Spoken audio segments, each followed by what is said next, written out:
Oke, episode kedua, Headless CMS menggunakan payload. Sebelumnya kita sudah belajar bagaimana caranya menginstal payload dan apa saja struktur foldernya, itu sudah kita pelajarin di video pertama. Silahkan ditonton, nanti linknya ada di atas. Nah, sekarang kita belajar Headless CMS yang kedua. Kemarin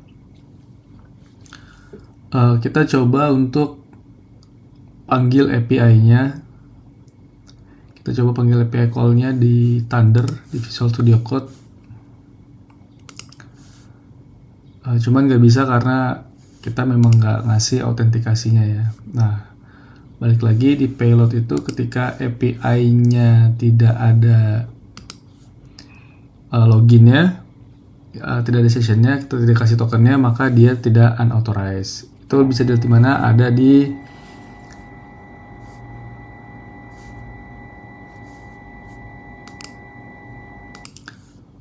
halaman adminnya. Nanti kita buka halaman adminnya, kita lihat dulu contohnya. Oke, kita buka sekarang ya halaman adminnya. Kita pergi ke terminal, kita jalanin, masuk ke foldernya. Kemarin kita bikin CMS block, lalu kita jalanin npm run dev.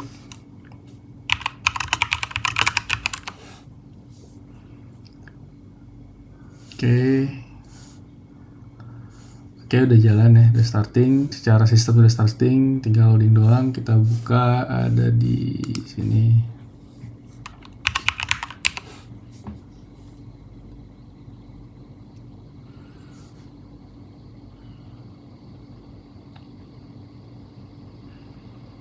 Ini load awal. Balik lagi, bukan karena payloadnya, karena laptopnya aja. Jadi kalau mau bantuin silahkan, di sini ada Saweria. Tolong diklik, di scan dan didonasikan. Oke, sudah selesai. Kita lihat sudah kebuka. Kita pergi ke adminnya, lalu login.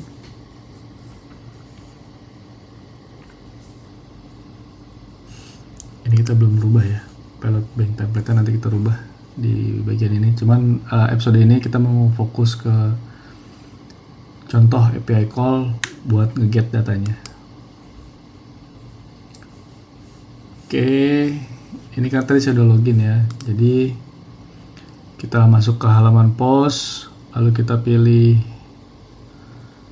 detail post. Nah, jadi kalau kita mau nge-get detail, itu tadi ada. Nah, ini kalau ini ya ada post ID-nya. Nah, tapi kalau kita pengen get list post, itu cuma gini doang, post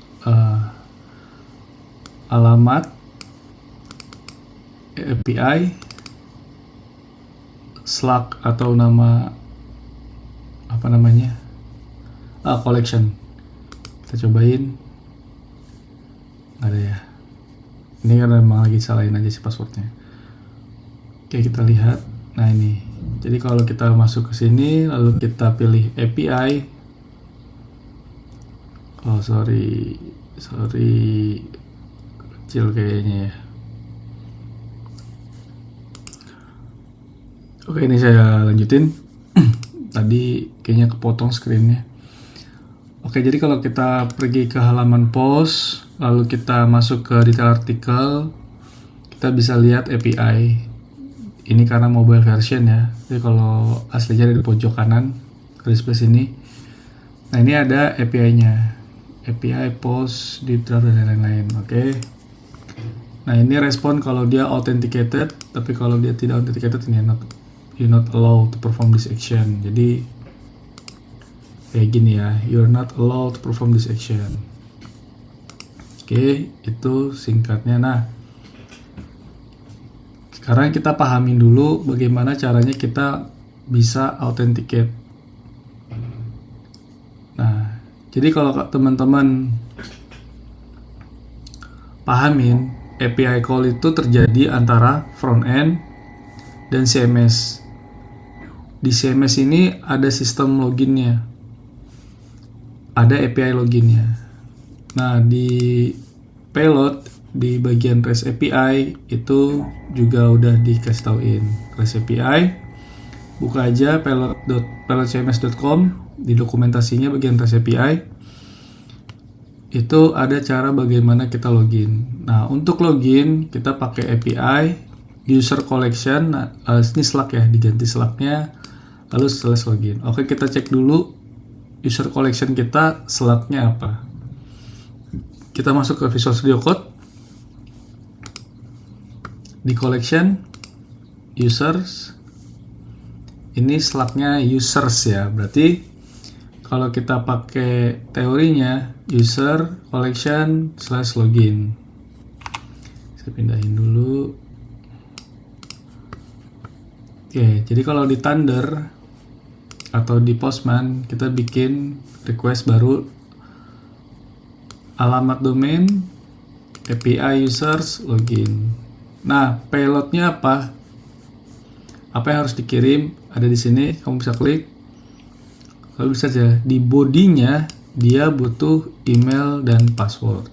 Karena kita bukan dalam code, jadi kita nggak perlu lihat yang lainnya. Karena kita pakai Thunder, jadi kita hanya lihat isi bodinya. Jadi bodinya itu harus ada email dan password. Nah, emailnya kalian ketikkan email user kalian yang login di admin payloadnya. Ada mana di sini ya? User yang ada di sini. Ini ya user kalian, lalu passwordnya apa. Nah, ketika sudah selesai kita cobain. Jadi kalau menurut format ini users collection login, berarti punya saya localhost 3000 API users login.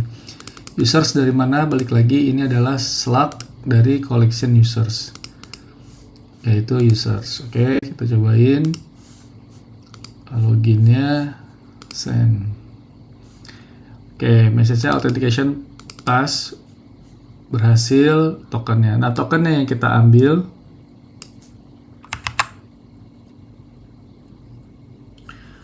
lalu kita ke API call postingan ya. Autentikasinya di bagian mirror, masukin tokennya. Oke, kita cobain. Keluar ya. Nah, ini adalah semua list postingan, tidak hanya untuk postingan tertentu. Kalau kita contoh di tadi ya, di detail artikel, detail postingan, di API-nya dia kasih ID 1. Itu ya. Oh, kontennya belum ada. Oke. Kita balik lagi ini ya, judul artikel 01. Nah, tapi ini kalau dia ada 2 artikel dia bakal bikin list ya. Berarti kalau tadi sesuai tutorialnya untuk postingan adalah di find itu ngeget ya, ngeget postingan keseluruhan. Collection Slack itu berarti ini tadi. Karena kita collectionnya adalah collection post dengan Slack post pakai S, maka untuk API call-nya endpoint-nya API post. Lalu kalau kita find by ID, ngeget 1 doang, kita tambahin slash ID-nya. Ini kan ID-nya 1 ya, kita slash 1. Oke. Nah, keluar dengan token yang sama. Kontennya 0, kenapa? Karena kita belum masukin kontennya di sini. Nah, kita klik. Nah, ini yang saya bilang. Nanti konten ini sifatnya adalah array. Kita cobain ya.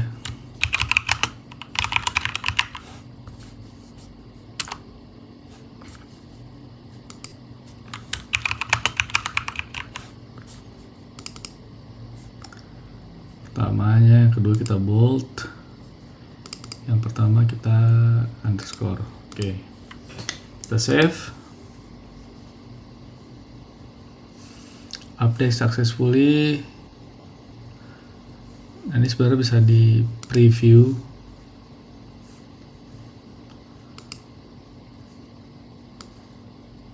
Kita duplikat dulu. Kenapa kita duplicate? Kita pengen lihat ya kalau list itu artikel kedua. Save. Jadi kita punya dua artikel. Kalau kita lihat di adminnya,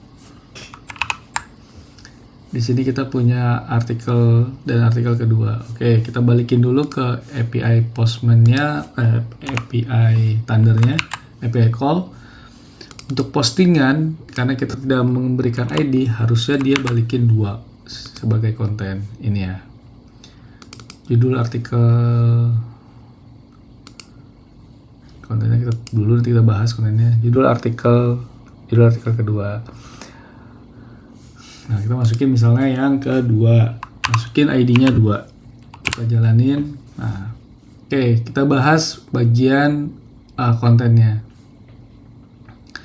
Ini mungkin jeleknya payload, bukan jeleknya ya, dia bagus banget tapi terlalu menjelimet. Nah, karena dari konten yang hanya hanya 2 baris tadi, ini ya, ini pertama, ini kedua, hanya 2 baris ini, tapi kita lihat dari respon API-nya, kontennya itu banyak banget. Ada root, semua mulai dari root, kita baca children-nya. Dari children-nya kita baca tipenya apa. Jadi kita bisa memberikan style buat masing-masing tipe. Nah, paragraf itu tadi kita ada yang underline, ada yang biasa aja. Nah, normal teks ini tipenya teks pertama, teks stylenya nggak ada. Format 8. Nah, ini apa sih? Nah, itu yang perlu kita perhatikan nanti ya. Oke, kedua itu formatnya 1 itu apa sih? Nah, itu juga nanti. Nah, directionnya ini LTR, left to right, karena kalau kita nulis normal itu dari kiri ke kanan, tapi kalau misalnya kita nulisnya dengan bahasa Arab misalnya, itu kan dari R to L, right to left, jadi dari kanan gitu, atau bahasa apapun yang memulainya dari kanan. Nah, ini jadi kita harus hafal nih formatnya apa, stylingnya apa gitu. Kalau 8 itu berarti tadi underline, kalau 1 itu bold. Oke, itu ya. Jadi sekarang kita udah bisa nih, kita udah bisa untuk manggil API buat masing-masing list. Pertama list postingan, send. Ini kita dibalikin 2, dan kita bisa masuk ke detail postingan, kasih ID-nya. Nah, ini yang artikel pertama, artikel doang, nama judulnya artikel, judul artikel. Oke. Nah, berarti pada tahap ini kalian sudah bisa untuk autentikasi diri kalian sendiri dan bawa ini. Oke. Nah, ada lagi API untuk cek session.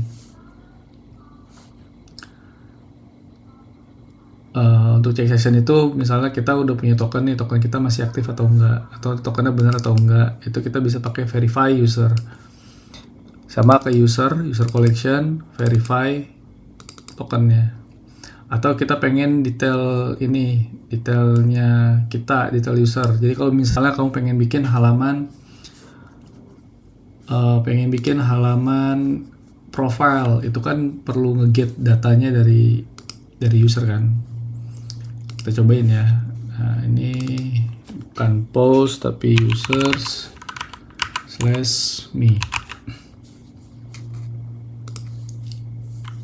Oke, dapat ya. Ini usernya, emailnya, collectionnya, tipenya. Nah, ini berarti mengautentikasi dirinya sendiri. Saya mau kasih lihat di tempatnya user, di edit user. Ini belum ada nama, makanya dari sini kalau kita pengen bikin halaman profile, hanya bisa menampilkan email. Lalu bagaimana caranya kita menambahkan nama? Nah, itu kita harus rubah dulu di collection-nya. Kita bikin field baru di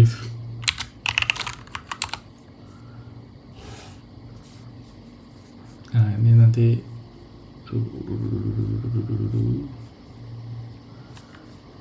kita kasih name, itu nama, labelnya nama, type-nya teks, required to. Jadi nama itu wajib diisi. Oke, kita lihat dulu apakah sudah dikompil ulang. Udah. Nah, kita masuk ke halaman di adminnya Pelot, kita refresh.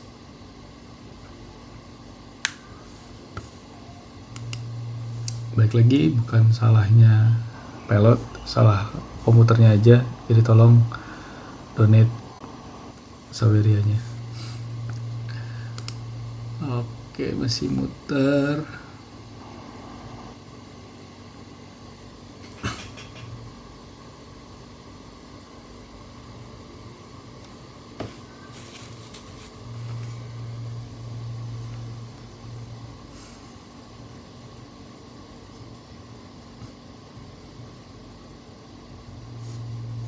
Agak lama ya.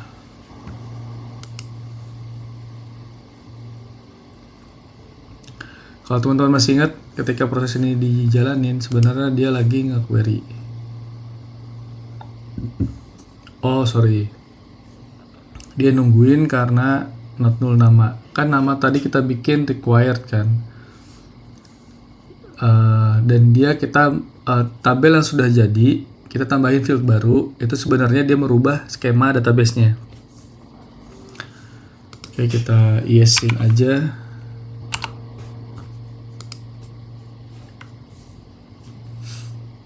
Dia jalan, bikin skema baru.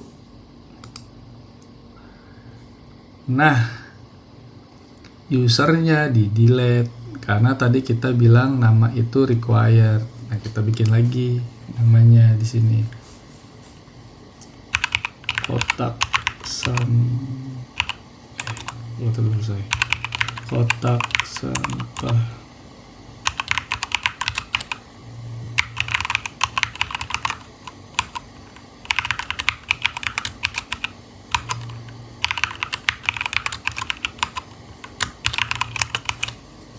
gitu ya.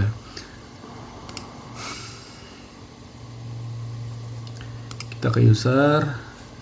Nah, sudah ada field nama. Banut. Nah, kalau kita pakai API call-nya lagi, dibuat yang profile. Get ini rename ya. Ini get post. Dulu kita rename. Show me. Ini kita rename, ini get post. Kita jalanin lagi. Kenapa ini gagal? Karena tokennya masih menggunakan token yang user awal yang dihapus. Jadi kita perlu login ulang. Ini data login ulang, ID-nya 1. Kita lihat. Sekarang ID-nya 2. Kenapa yang ID 1 dihapus? Gitu. Kita masukin ke Xiaomi, nanti ada lagi yang perlu kita perbaikin.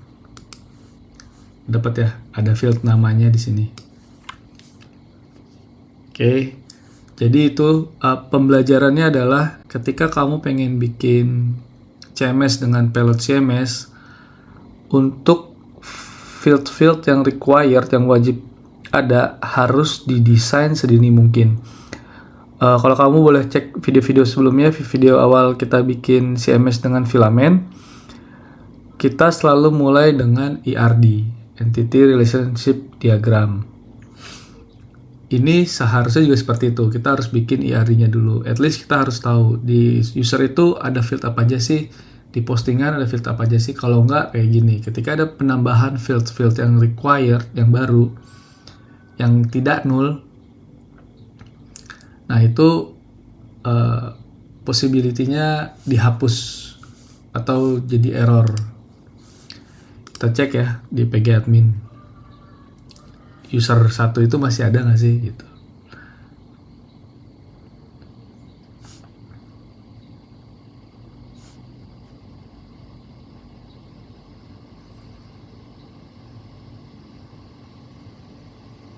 Nunggu PG admin.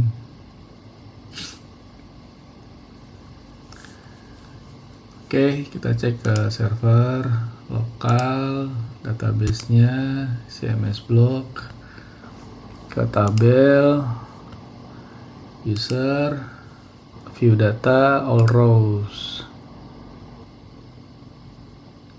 Nah, dihapus user satunya yang ID 1. Ini akan berpengaruh sama postingan. Kenapa berpengaruh sama postingan? Kita view data all rows.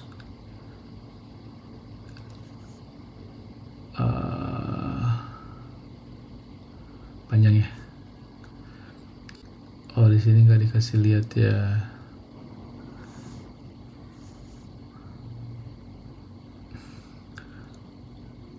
Karena postingan ini harus ada, karena kita juga di postingan, di get post, di collection postnya amannya nih ya. Ini amannya karena kita tidak menaruh siapa yang menulis postingan ini, autornya siapa. Jadi kita nggak ada ID nih di sini. Kalau ada ID di awal, author ID-nya, dan masih autornya 1, maka postingan ini nggak bakal pernah bisa keluar. Gitu. Apalagi yang perlu dibahas dari API sebelum besok, nanti di episode berikutnya kita akan bahas bagaimana membuat postingan ini secara lengkap, menambah media, bagaimana kita bikin relationship dengan media, lalu membuat page builder dengan collection page dan blog. Itu aja. Berarti sekarang kita sudah belajar apa aja yang sudah kita pelajarin. Kita sudah belajar bagaimana pilot CMS call flow-nya. Jadi dari front end itu harus panggil login dulu. Kita harus login. Dari CMS-nya, dari pilotnya akan balikin respon dengan token. Nah, tokennya kalau kita pakai Next.js atau apapun, kita save di cache atau di session-nya, tokennya kita save. Dan ketika kita butuh ambil datanya, itu kita panggil find dan dikasih respon kontennya. Jadi ya, tadi find itu ada di atas. Ya, find itu tinggal dipanggil aja, tapi yang di bawah harus dibawa adalah tokennya. Nah, di find itu sebenarnya kita bisa pakai where, bisa di limit berapa. Kita ulang. Baik ya, find bisa di limit, bisa di get specific page, dan bisa di sorting. Itu aja buat video kali ini. Singkat karena kita cuman membahas API call-nya. Buat next video kita akan lengkapin postingan. Kita buang dulu artikel-artikel lama, kita buang, kita benerin content type atau collection dari post. Kita akan add media di sini. Jadi kalau mau naruh gambar, medianya di sini kita taruh. Lalu nanti kalau sempat kita tambahin page buat page builder pakai Pilot CMS. Demikian, segitu aja buat video kali ini. Sampai jumpa di video berikutnya.